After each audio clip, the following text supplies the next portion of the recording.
Hi, and welcome back to Mystic Numerology. I'm Amanpreet, your mystic guide, and we are peeling back the veil on something deeply hidden.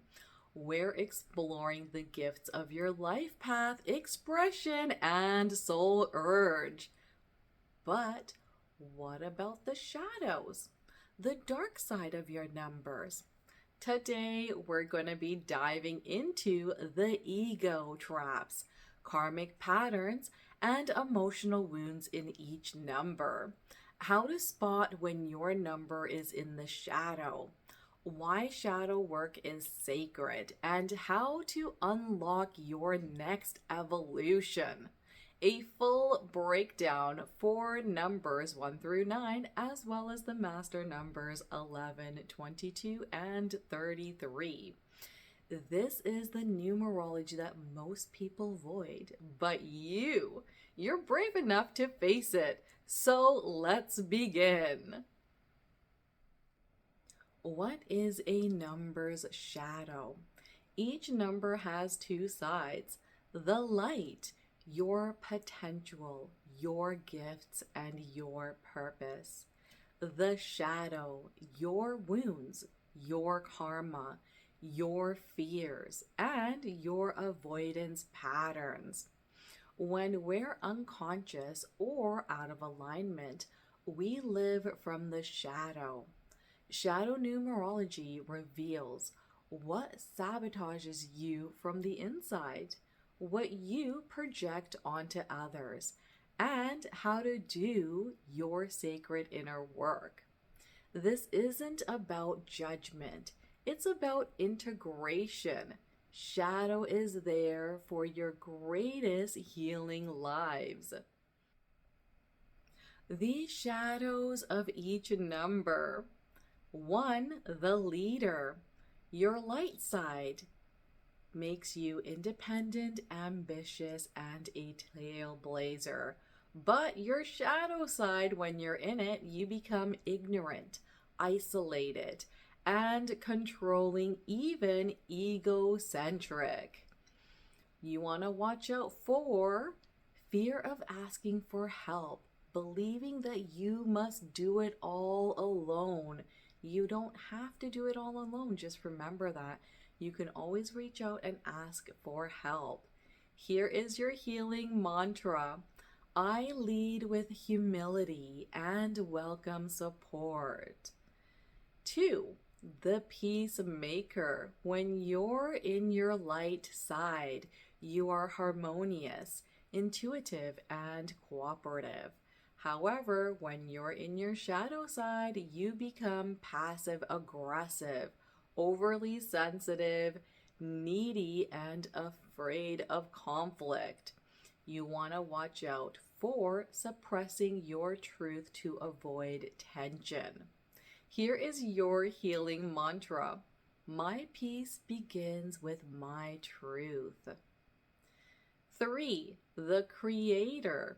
When you're in your light side, you are expressive, joyful, and communicative.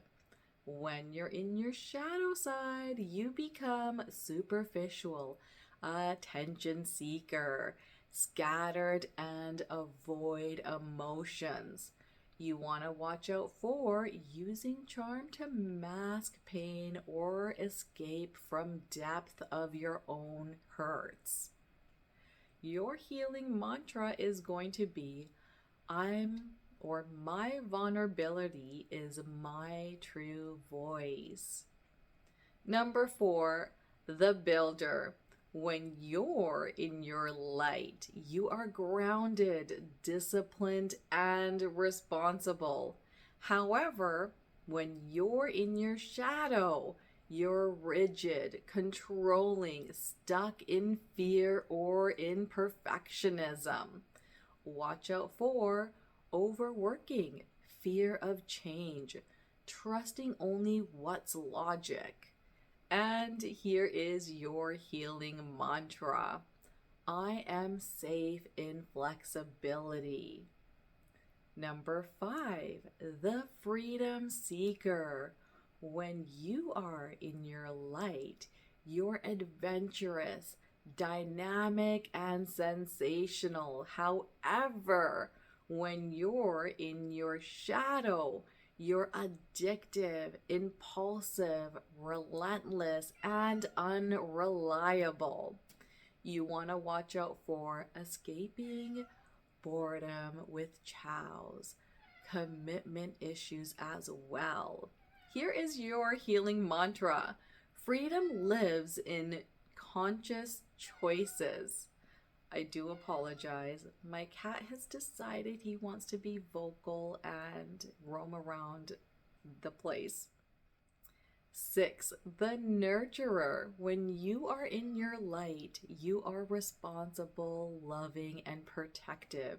However, when you are in your shadow, you become controlling, overgiving, and martyrdom, as well as guilt-ridden. You want to watch out for needing the need to be needed, as well as rescuing others to feel worthy. This is your healing mantra. I am whole even when others struggle. Number 7, the mystic. You in your light are introspective, wise, and spiritual. When you're in your shadow, you are cynical, withdrawn, secretive, even emotionally closed. You want to watch out for using intellect to avoid feelings, fear of vulnerability. This is your healing mantra. I trust both my intuition and my heart. Number 8, the powerhouse. When you are in your light, you are ambitious, confident, and magnetic.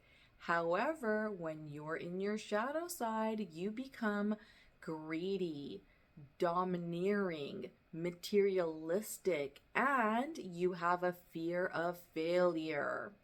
You want to watch out for over-identifying with status or money.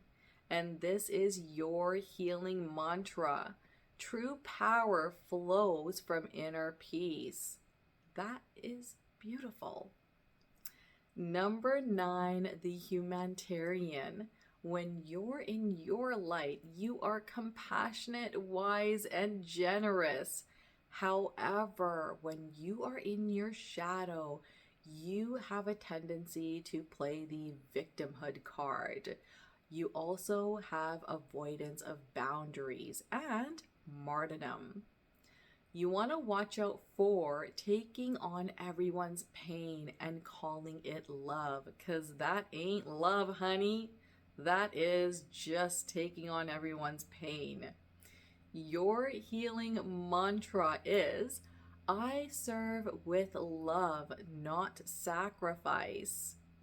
Master number 11, the Illuminator. When you are in your light, you are visionary, spiritually gifted, and magnetic. However, when you're in your shadow side, you're filled with anxiety, you get burnt out easily, you're emotionally overloaded, and then your avoidance of self-care. What you want to watch out for is trying to save the world while neglecting yourself. And this is your healing mantra. I embody light by nurturing my vessel. Master number 22, the Master Builder. When you are in your light, you are the architect of dreams, grounded visionary. When you're in your shadow, you become overwhelmed by pressure, stuck in fear, and can't finish what you started. You want to watch out for swinging between big ideas and total collapse. Your healing mantra is, I manifest with faith, not force. Master number 33, the Master Teacher.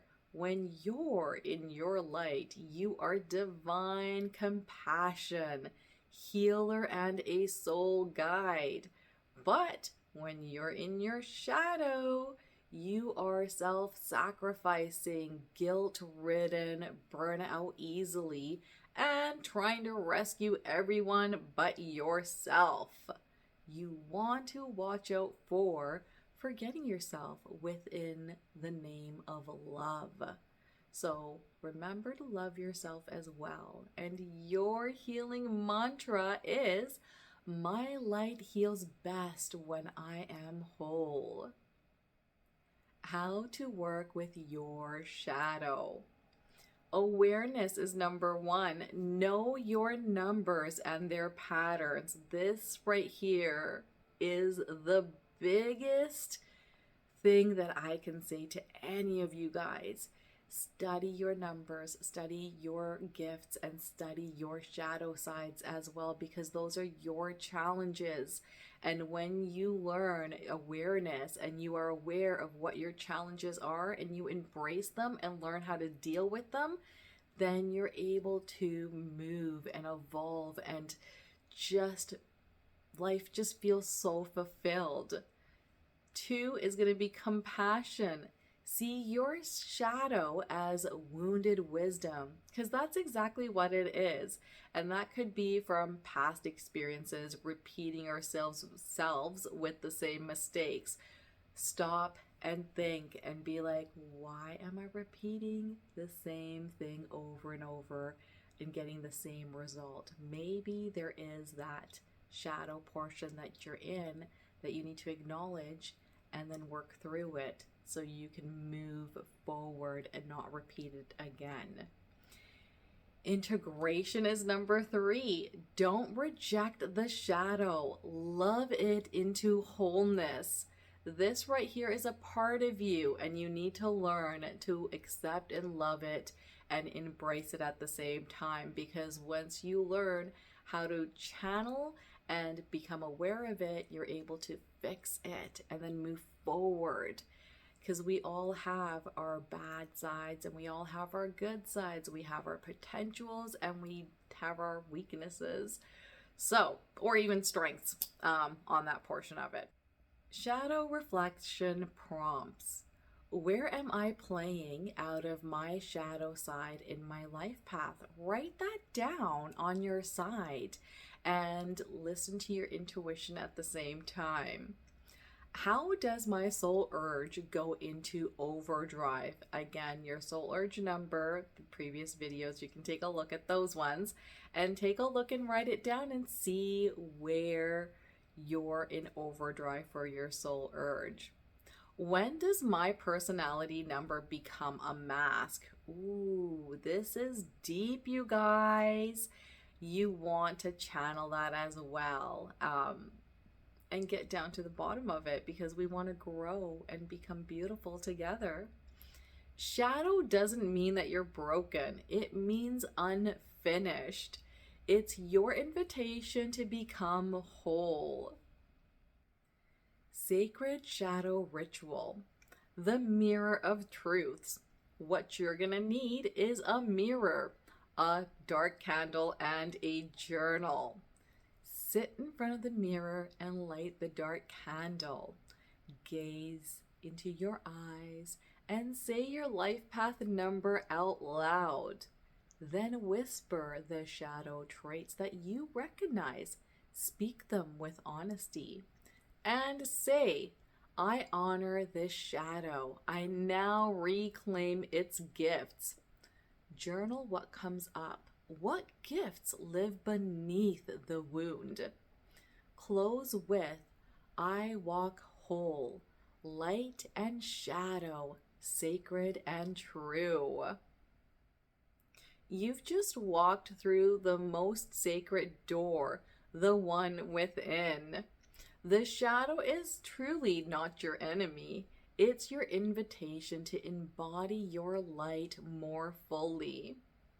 Well, I hope that you enjoyed this episode, and don't forget to comment below if this resonated with you. Please do share it.